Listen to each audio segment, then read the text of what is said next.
Hey, this is Steve again, Putnut's Kitchen. Been a while, I know, but thanks for coming to see what I have today. And boy, do I have a good one for you. There's some secrets to making good potato soup. Yeah, lots of people can make potato soup. Potato soup is something that almost anybody can make. But there are a few things that you can do to make your potato soup worth writing home about. Now, number one thing that I like to talk about with potato soup is Lowry's seasoned salt. Yeah, there's a little bit of sugar in it, but not enough to worry about. And don't worry, I do have a low carb option coming later. Actually, potato soup is really easy to switch over to a low carb meal. It's not going to be low carb enough for a keto person to have big a bowl of it, but you can have a taste. Wouldn't it be nice to have a taste? Keep that in mind. Now, another trick to making really good potato soup. I know. Some people are like, really? But you can use bacon, you can use ham, but in my opinion, this right here, it's the cream of the crop. The bee's knees, so to speak. Put a little bit of Polish sausage in there, and you cut it up like this. As you can see, when I cut up my sausage, I like to cut it up into different size pieces. I take some of it and I cut it up into halves. I take some of it, cut it up into quarters. And I even take some of it and I cut a few, not a whole lot, whole round pieces.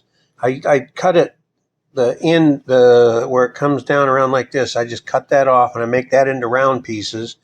Half of it into little pieces, half of it into big pieces. That way you get meat in pretty much every bite, and you get different size pieces of meat. So sometimes a little bit of meat, sometimes more meat.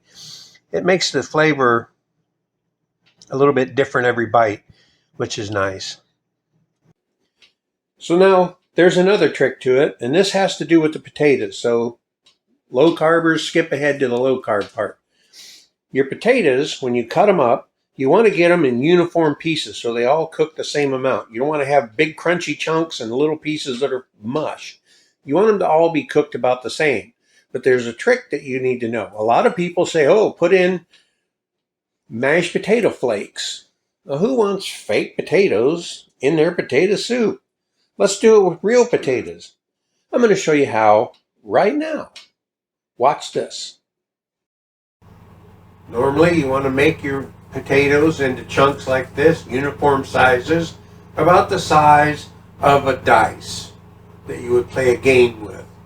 But make sure they're all about the same. And then for your mashed potatoes, you cut them really thin like this. You want to make sure they're nice and thin so that they cook up and they dissolve completely into the broth to make the broth thicker and richer and more potato-y, if you want to use that word. Yeah, you just take them, you cut a couple of the potatoes into thin pieces. They will cook faster than the bigger pieces, and they will dissolve into the broth and make real potatoes in your broth. That's why potato soup is always better the second day or the third day, because the potatoes continue to dissolve into the broth and make it thicker and richer and more potatoy. But if you cut one or two potatoes up, depending on how much you're making, into little thin slices like that, they will dissolve and your first bowl will be delicious too. Now, when you're making low carb, it's not really a trick. You take the potatoes out, you use cauliflower. Isn't that the way it always is with low carb? Cauliflower is everything.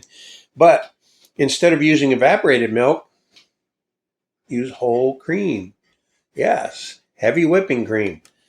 That's what I like to use. It makes a really rich, delicious potato soup.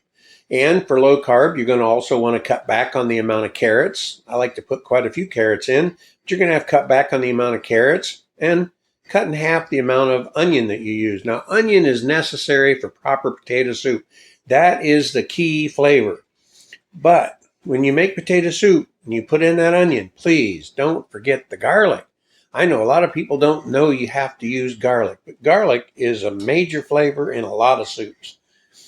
So make sure you use garlic. And when you cut up your celery, don't throw away the leaves. Chop them leaves up. They have more flavor and more vitamins than the stalks do. So go ahead and chop them leaves up too. They'll cook right down and they'll make your soup look beautiful with them flakes of green in there. So now, what have we talked about here? You're going to want to, the way you cut up your potatoes is important. And the way you cut up your sausage, depending on what you want to do, I like to cut mine up where you have some smaller pieces and some bigger pieces. And then I usually make a few big round pieces, just so you get a nice variety. And every bite has a little bit of meat in it, or almost every bite. And something else too, don't forget black pepper, of course. I didn't think I had to mention that, but I thought maybe I'd make sure you knew. But another trick to put in there that a lot of people don't think about, a little bit of Italian seasoning. Not a whole lot. If you're going to make like 1 gallon of soup, you might want to put in most of a tablespoon, maybe at the most. Just a little bit. It adds a richer, deeper flavor to the broth. And butter. Don't forget the butter. Here's our after video. Doesn't that look nice? It's good stuff. Enjoy. So there you go. There's your potato soup. Tricks you can do to make your potato soup as good as it can get.